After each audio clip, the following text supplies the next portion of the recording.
We are not super people with superpowers. We are ordinary people deciding to create change in our lives. Dr. Karyn Shanks.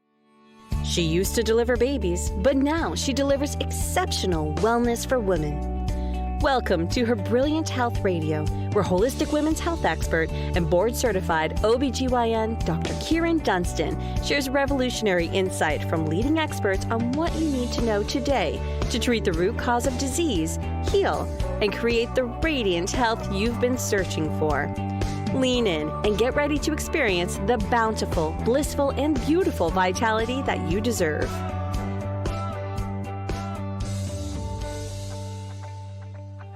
Welcome back. Thank you so much for joining me for another episode of Her Brilliant Health Revolution. I'm so grateful that you chose to join me today. First, I want to start by giving a shout out to Carmen Alex, who wrote a review for the podcast in iTunes. And Carmen says, wealth of knowledge, 5 stars. In a world full of conventional wisdom, one may ask why people are getting fatter and sicker, less happy and more worried. Maybe because we came to an era in which we expect others, government, hospitals, doctors, politicians, to handle a responsibility that we're supposed to take on.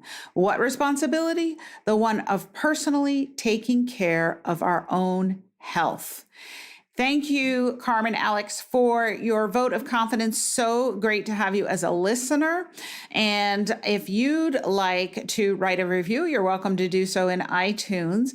I'd love it if you would take a screenshot and share it on social media. Tag me and DM me on Instagram, and I will send you a special gift. Doing so helps other women to find us, other women who need this information. Believe it or not, if you're listening, I know you think that a lot of the things we talk about are common sense when it comes to health, but 99.9% of the women in this world do not know this information, and they continue to be subject to symptom control with drugs and surgery in mainstream doctors' offices globally. So I'd love it if you would give another woman the opportunity to find us and get this necessary information by writing a review. It'll take you less than 60 seconds, and you could have done a great service in that 60 seconds. So I hope you will join me in doing so, and I thank you in advance for doing that. I'm so excited about sharing my guest with you today, Dr. Karyn Shanks. She not only embraces my favorite medical discipline of functional medicine, but also totally gets the body-mind situation that is the foundation of who we are. She incorporates all of the issues necessary in order to heal into her book, practice, and programs. She and I are definitely on the same page when it comes to partnering with you to create brilliant health. I'd love to share with you her manifesto to a healing life that is presented at the beginning of her book entitled Heal, a 9-stage roadmap to recover energy, reverse chronic illness, and claim the potential of a vibrant new you. So here it goes. The manifesto to a healing life. We care, we hope, we heal. We care. First, we care for ourselves with great reverence. We believe in our higher selves and embrace our soul's vast potential through care of our whole selves, body, mind, and spirit. We become strong, we become whole. Then we care for others, our families, our communities, and our world. We reach out from our strength and wholeness to share our light with those around us. We strive to elevate others, and in doing so, elevate our world and ourselves. We hope. We know hope is the highest expression of our potential and allows us to move forward, strengthening us in the face of all life's challenges. We allow hope to expand us, inspiring our growth and healing, making tomorrow a better day than today. We ignite hope with clear intention and action and throw open the doors to the infinite possibilities of our lives. We heal. We know that healing is the primary urge of nature. We claim this healing as our own. Healing is actively striving to achieve the purpose for which we were born. While not always curing, healing elevates our souls. We know the bones of healing are in what we do for ourselves and in our brave, reverent attention to what matters most. our full participation in our lives, our relationships, and our world. We heal. And our path to healing is also the prize, our radiant presence, our truest selves, our brilliant potential, our deepest healing. Our bright presence inspires others, igniting hope, illuminating our shared path. We take this journey together. Thank you so much for those beautiful words, Dr. Karyn Shanks. I'm so grateful to have you on the podcast today. I'm going to tell you a little bit about her, and then we're going to go ahead and get started. Dr. Karyn Shanks, MD, is a functional medicine physician who focuses on body-mind principles in helping her clients heal by addressing the root cause of disease. She is the author of Heal, a 9-stage roadmap to recover energy, reverse chronic illness, and claim the potential of a vibrant new you, in which she shares wisdom gleaned from the transformational journeys of thousands of clients over her 28-year career. Dr. Shanks is the founder and director of the Center for Medicine and Healing Arts in Iowa City, a place where she connects with people, mentors them, and reminds them of what is possible on a journey of deep, sustainable healing. Welcome, Dr. Karyn Shanks. It is so wonderful to have you on the podcast today. Thank you. Thank you so much for inviting me. And I think it's important for people listening to know that how we MDs who came to a functional approach got there, because I hear over and over again, why doesn't my regular doctor tell me this? Why doesn't my regular doctor know this? I don't understand. People really don't get why there are so few of us who understand a root cause approach. So what is your journey from traditional medicine to a functional body-mind approach? I think it actually started when I went to medical school. I didn't have a language for it at the time, but I remember feeling so deeply disappointed when we moved from the richness of the biological sciences and, human physiology and how things worked at a deep systems biology level into our clinical work, where we left all that behind and started focusing on diseases and on pathology and on drugs drug protocols to manage those diseases. And it didn't feel right, but I didn't know how to express that. And then when I finished my medical training, I realized I didn't have the skills that my chronic complex patients needed.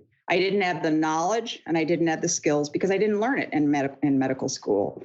So I had to start figuring it out. And I also went through my own journey of deep fatigue. I call it my universal smackdown, when just everything fell apart. And I had to figure myself out because I was perfectly normal according to conventional medicine. Just a stressed out mom of two, who went to medical school and was balancing being a mom with a practice. But, I knew that didn't really explain what was going on. So yeah, that started my journey into nutritional medicine, holistic medicine. Then I found the Institute for Functional Medicine and began their training and learning, going back to those roots of systems biology and learning a system for looking for root causes of what ails people. So that, in a nutshell, that's how I came to functional medicine. Right. And I explained to people that pretty much all the clinicians who practice this type of medicine had health challenges that were not answered by mainstream medicine, or they had a loved one who had unresolved health problems. And so it's kind of through seeking for additional answers and being open to receive those answers that we came to them. And I love how you say it's through a series of miraculous events in your book that you came upon this information. And same for me, it was absolutely miraculous. But I had to be open to knowing that I didn't know everything, even though the board said I did know everything about women's health. I had to come to the place of knowing and realizing that, no, something's wrong because I'm normal. And so I hate that we have to go through those painful journeys, but I love that we who are healers are here now to have had those journeys, to share them with the people who really want the help. Right. And in a world of quick fixes, I also love how you talk about that you really act as a partner and mentor to people who want to go on the journey of deep, sustainable healing. What was your evolution of belief along the road to knowing that that's what was necessary and helping people to understand that? I had to let go of the training that I received, and I think that we all received as physicians, that we were all knowing and we were the experts and we were the source of the last word. That's the hidden curriculum of medicine. I hope that's changing. And I had to realize that everybody brings their own deep wealth of knowledge and expertise about themselves and intuition that is, of course, not at all considered in our training. And so, people would come to me with chronic complex illness and they knew a lot about what they needed to do and where they needed to go. And I just learned to respect that. I learned to respect it in myself as I dealt with my own health issues. And I learned to see it and expect and really respect it in my clients. And now it's something I try to cultivate in everybody who comes, because I want them to become their own healer, right? And I'm here as a guide. I'm here as a resource. I'm here to, offer knowledge and support. But ultimately, I want them to become their own healers. Right. The body really heals itself. And so we're just giving it what it needs, removing what it doesn't, and helping. Yes, absolutely. And so can you talk a little bit about the 9 domains of healing that you talk about in your book called Heal, that I already told them about in the introduction, but what are those 9 domains? And maybe you could tell a little bit about each one. As I was saying before we started the interview, there's so much, it's such a rich text that we can't cover it all, but we can at least entice you to pick it up yourself and read it, because it is so rich. And the 9 domains of healing it's just a way that I worked out for myself to organize the areas of our humanness and our biology and our behavior that really need our reverent attention as we go through life, as we try to build what I refer to as a healing life, which is a way of looking at healing as just a long-term sustainable way of life approach. And so I broke it up into 9 sections that seemed logical to me, and other people look at it in their own nuanced ways. I wanted to create a journey, sort of a roadmap. And not everybody needs to go into all 9 areas. Many people are already very accomplished in some of these areas. The goal for me was to provide this roadmap so that people could look at it and look at these areas and then jump in where they feel they need to go. So I start out the journey, the first domain of healing I call let go. And that's where we let go of toxins, irritants, and negative energy to create the space for healing. Because we need to, sometimes if I look at letting go biologically speaking, if we just open up, remove some toxins and food irritants and reduce inflammation and toxicity, suddenly we've opened up physiology, and that's all some people need, to really start their healing process. Mm-hmm. Also, psychologically and spiritually, I think we need to make space too. We need to, get rid of clutter and distraction and those things that keep us from focusing on what's important to us. Mm-hmm. And that felt like a good beginning point. And then I dive into love, into balance, which is about balancing stress and creating resilience and strength within a domain that I call restore, which addresses sleep and rest and play. There's a domain of movement, of nourishment, which involves food we need to nourish us, as well as the foods that we need to get out of our food plans. I have a section that I call discover, which is about harnessing the power of the mind so that we can address those stories that we tell ourselves that can get in the way of our healing, which is often where I have to start with clients. Because, for instance, a lot of my women clients are so good at taking care of everybody else in their lives, their children, their spouses, their clients, everybody on the whole world, that there's no place for themselves. So they need to learn to make themselves a priority first before they can even change their food plan, because there's no space in their life for it. There's a domain of the emotions that I call flow, which is about learning to listen to the wisdom that our emotions bring us, this intuitive wisdom and guidance that we can tap into to help, direct our healing lives.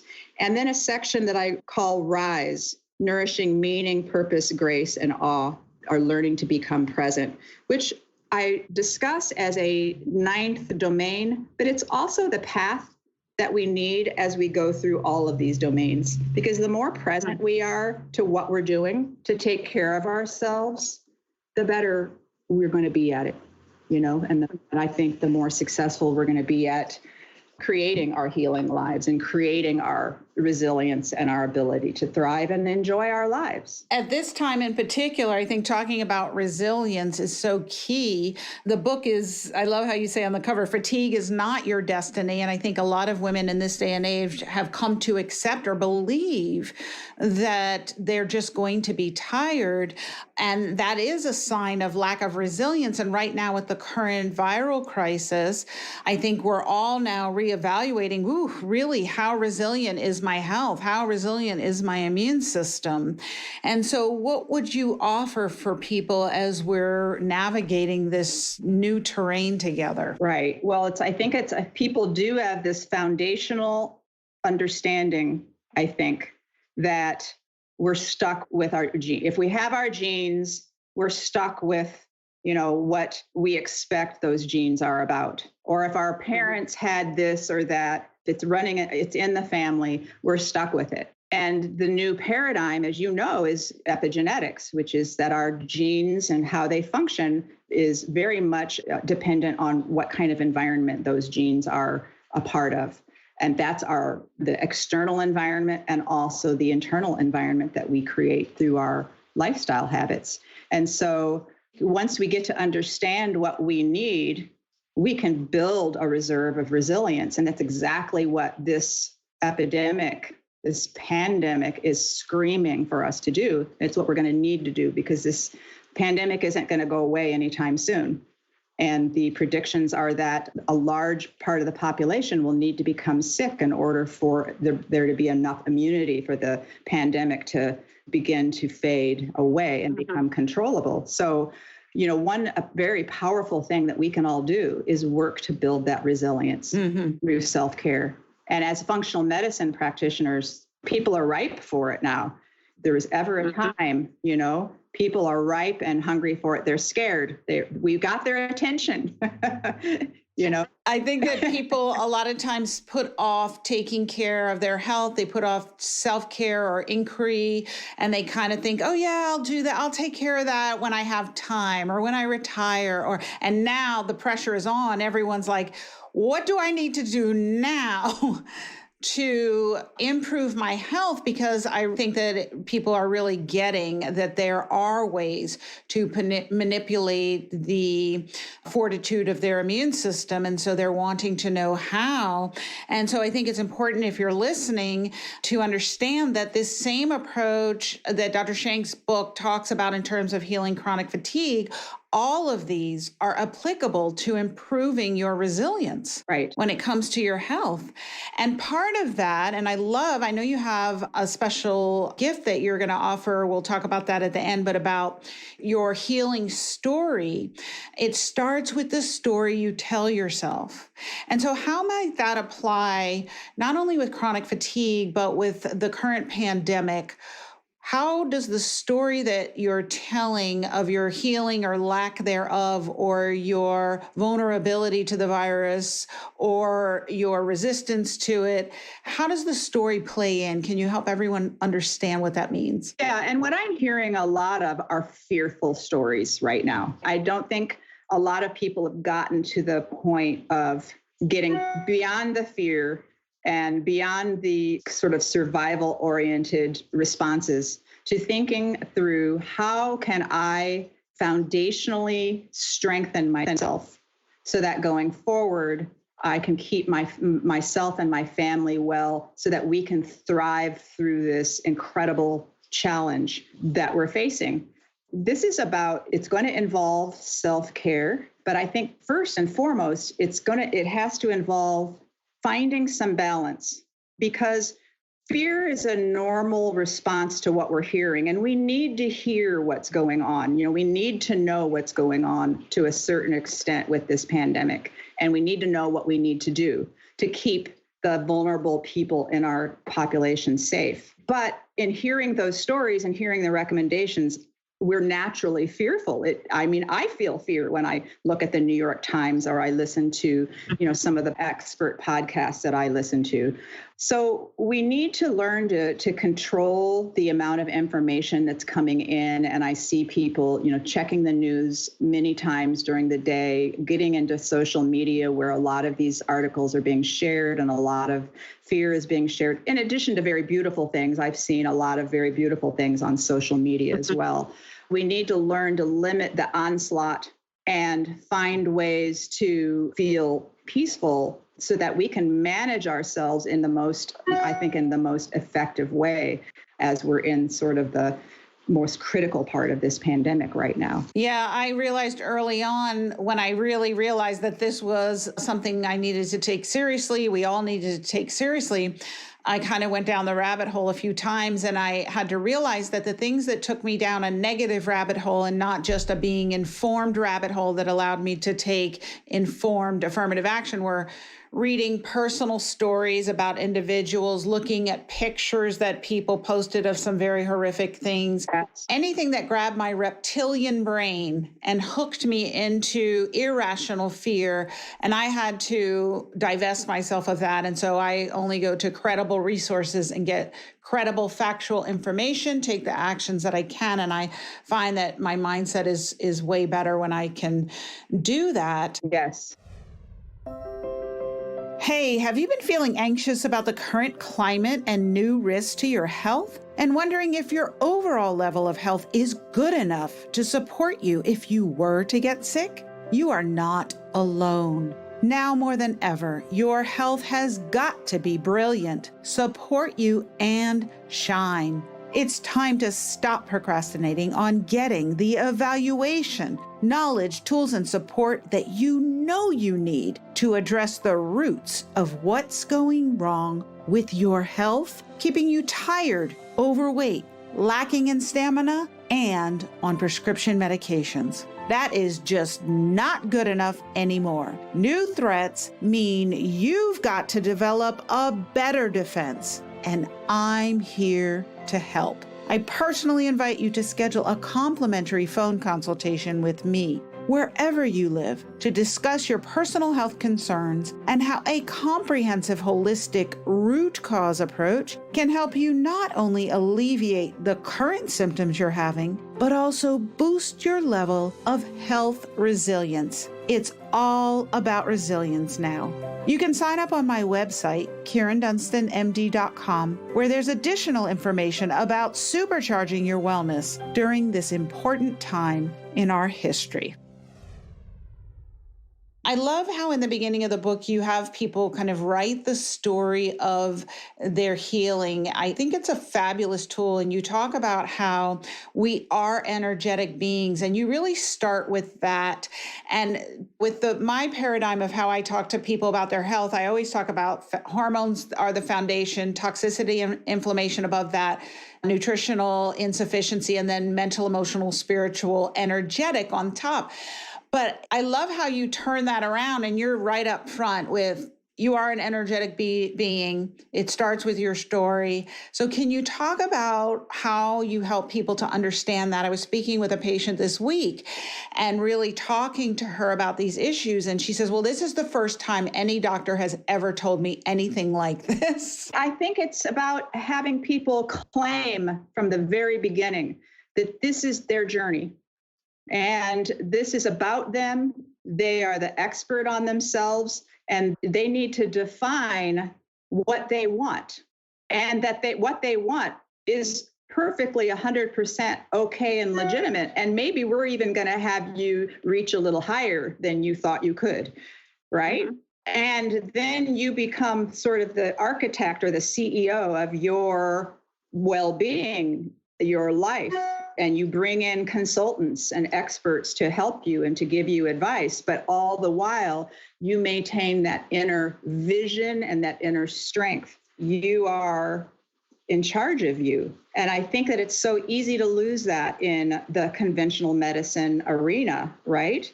Where, it's fast visits and people don't even feel like they are a person when they're in conventional medicine settings. Mm-hmm. So that's what I mean. So I start the book out with having people write that story, and I do use that with my clients as well. In our very first interviews, like, what are your goals? What is your story? What do you want to achieve? I love that. That's where it needs to begin.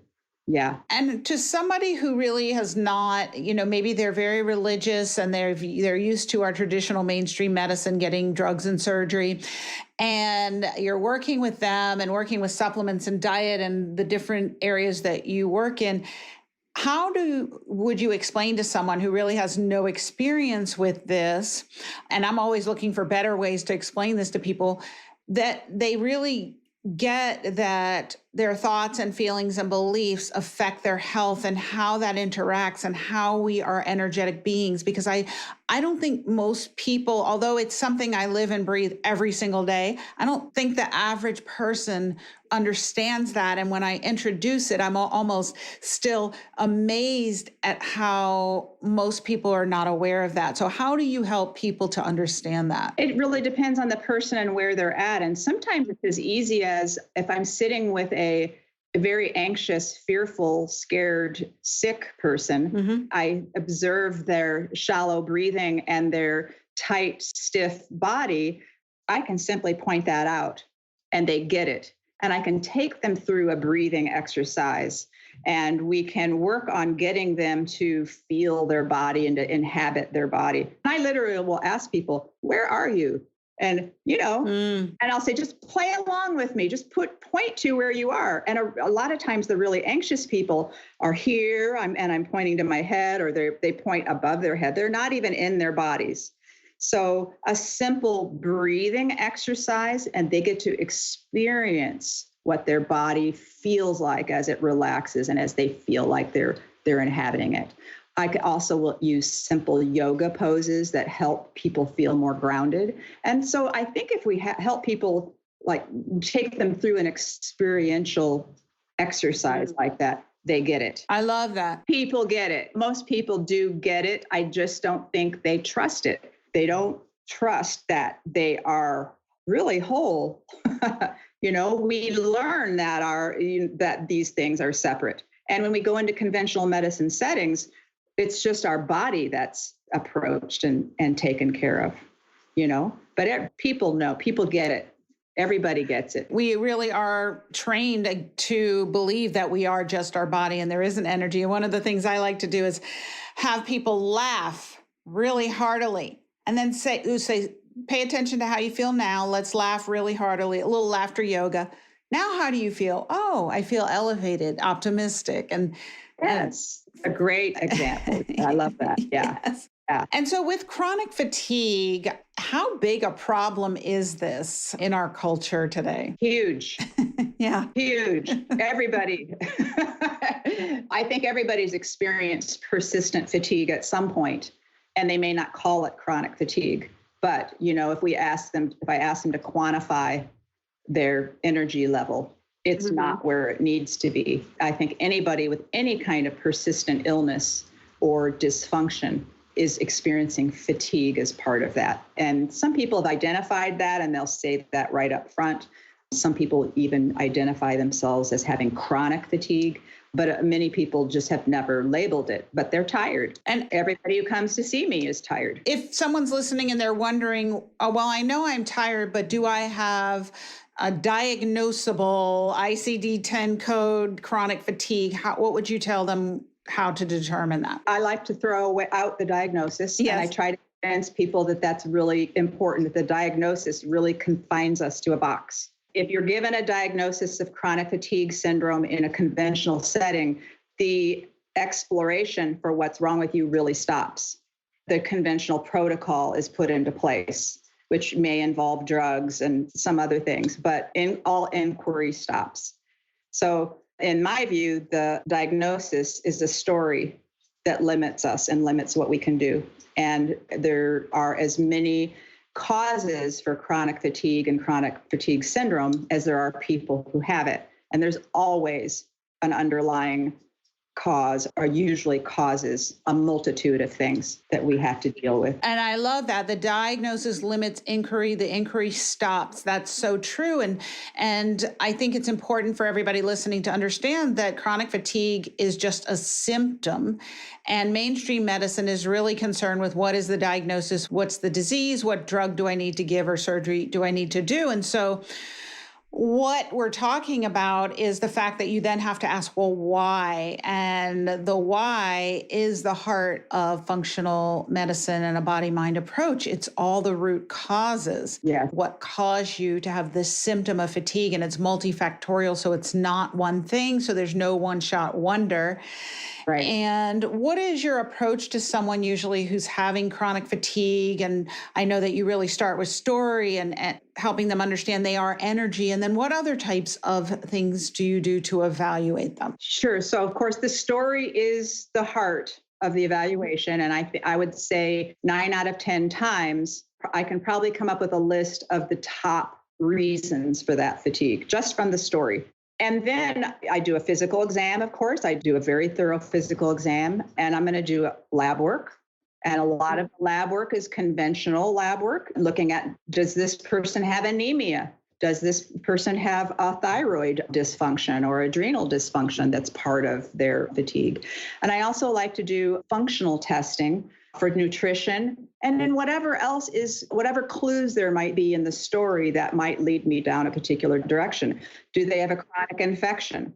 Might they have Lyme disease or co-infections, which are so often go undiagnosed in conventional settings?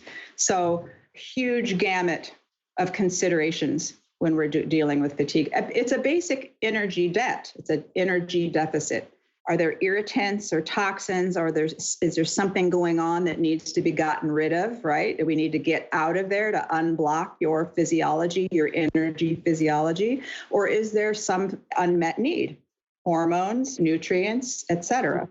And it really comes down to those key questions. And then, I like to say I throw out a wide net in terms of my testing to try to answer all those questions. And some folks might have 20 things that we have to correct, that all add up, that are all important. Yeah. And as you were talking, the analogy of how you look at your finances popped into my head, because you wouldn't, take a diagnosis, chronic fatigue with health or chronic impoverishment with finances and just make that the diagnosis and try to apply some drug to that. You have to look at why and look at all those causes you're talking about. And for most people, they're usually myriad causes. It's not just one thing.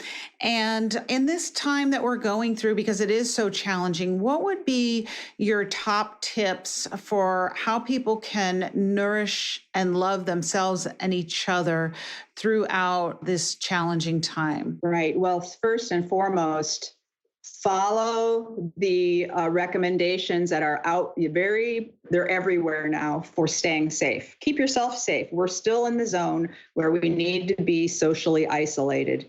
Absolutely get informed about that. You can go to the CDC website. That is one thing I will go to the CDC website about and follow those. They really are necessary right now.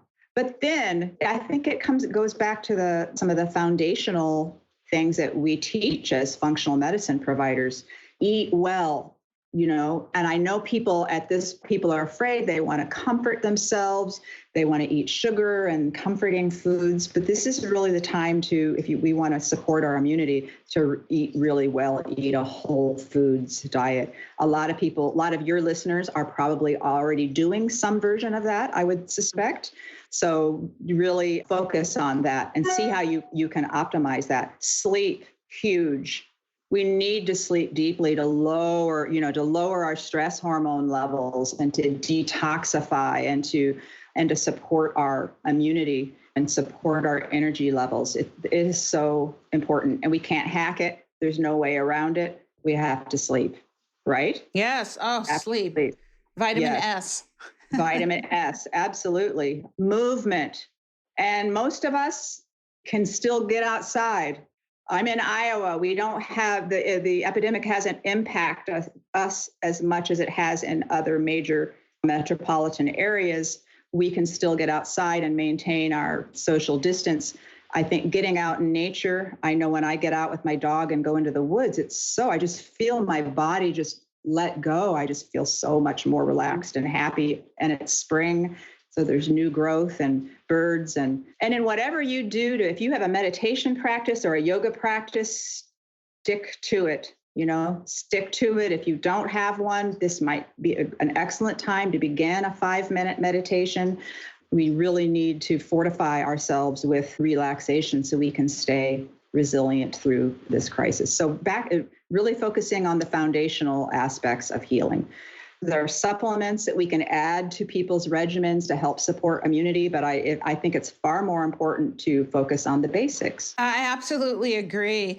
And I actually discovered, I guess Deepak and Oprah are doing a special meditation series for this time, which is lovely. I started doing it yesterday. It's 21 days and the meditations are beautiful. Nice. Yeah, that's great. I'll look for that. That sounds great. Highly recommend that. And then also somebody pointed out that it's really physical distancing that we need right now, not social distancing. So I love that my girlfriend Michelle FaceTime called me the other day and we had a beautiful heart-to-heart talk. And I really felt more connected than with phone only.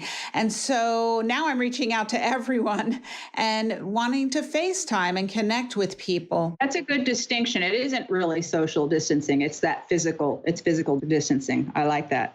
No, yeah, we need each other. And then I did go for a walk with my friend yesterday, but we planned on staying 6 feet apart and we did, but because it was a narrow sidewalk, we ended up one having to walk in front of the other and turn the head to top.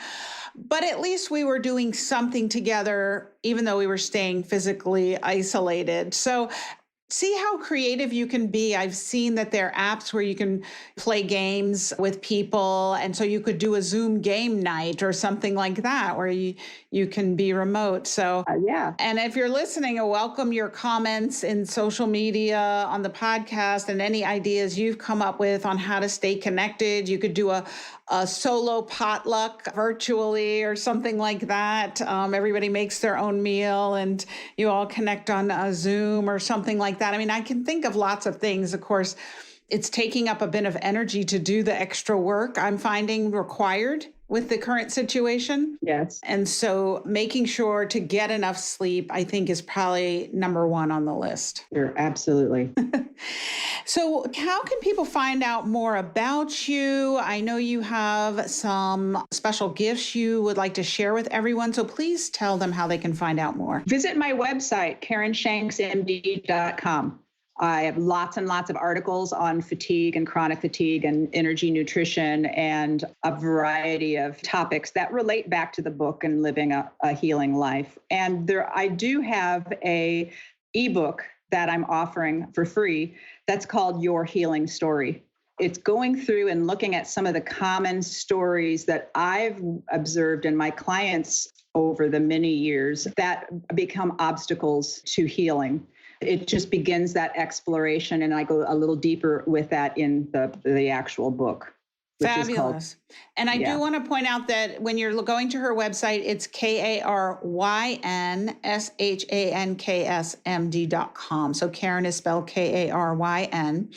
And the name of the podcast is Her Brilliant Health Revolution, which you certainly exemplify Her Brilliant Health. What does that mean to you? Oh, Her Brilliant Health. I had this vision of just bright, shiny women with, I love that. That's what that means to me. That's the goal that I strive for when I'm working with people and for myself, because the world needs our light, right? Yes. The world needs our light. The world needs our light. And that to me is what healing is all about. That's what healthcare is supposed to be all about, to bring us back to our light. I love that. Thank you so much for sharing your expertise and journey and passion with everyone today. Thank you so much for joining me. Thank you so much for having me. I enjoyed it. Thank you. Thank you so much for joining me for this episode of the podcast. If you enjoyed this episode, please share it on social media and send it to someone who would benefit from it. If you love the show and really want to support it, please go to iTunes, write a review, and subscribe. This helps other women find us so that they too can heal and enjoy brilliant health. I've got a gift for you. If you take a screenshot of your review, post it on your social media, and tag me, I'll send you a special surprise right to your inbox. Thank you so much for joining me, and remember, healing and getting optimal